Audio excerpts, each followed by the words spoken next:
Every day our children are transported to and from school on dirty diesel buses, on air-conditioned buses, on broken buses. Air quality on these buses have been shown to be harmful to the respiratory systems of our children. What will you do to ensure these 75 students are protected from overexposure to diesel exhaust and prolonged rides due to inefficient bus routes? How will you hold the private bus companies accountable to improving service and better standard buses? Yes, a great question. I mentioned busing right up front because this is my first start of school here in New York City. So getting to understand what the big issues are, I've already said to you, busing is an issue, not just for students in D75 schools, but students across the system. It's not going to make you feel any better, but I will let you know that busing and transportation is an issue across the country in large school systems. One of the challenges that we have is that to stay competitive with the workforce, especially now with all the private transportation companies, bus drivers are choosing to work elsewhere in those systems. That's not only one of the challenges, that's a challenge across the country.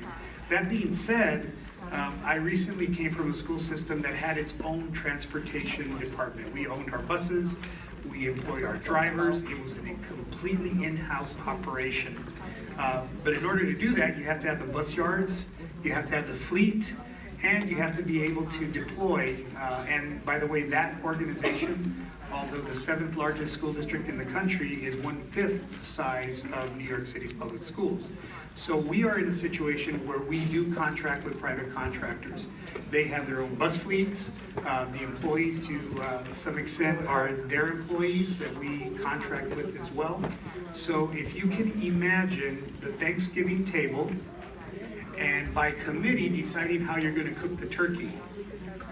That's literally what it's like at the start of the school year in terms of getting all of the different transportation companies together, dividing the routes, making sure there's capacity for taking care of the routes.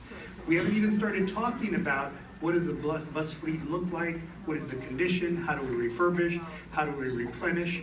So again, having experienced the start of the school year, this is an issue that is at the top of our mind. So we've already started engaging with the bus companies in terms of how we're going to take care of some of those exact issues. How are we going to pick routes? How are we going to renegotiate some contracts? And I'm not going to get into a lot of details on the contracts because I can't negotiate in public, but I will tell you that the issues that we've talked about in terms of enough drivers, compensation for drivers so that we keep drivers, as well as what do those bus fleets look like. I do know that we have recently invested in some electric buses, and the City Council is also very interested in some electric buses for us as well, so we're exploring that as well. But all of these issues are very, very important to us, especially as it pertains to students that have no other choice except being transported.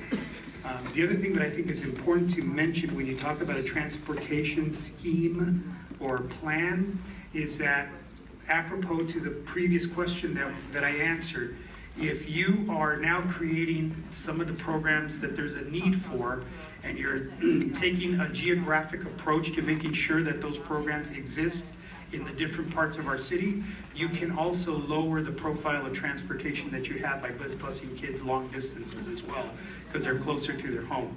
So these are all interconnected issues that are obviously very, very important to us as we go forward.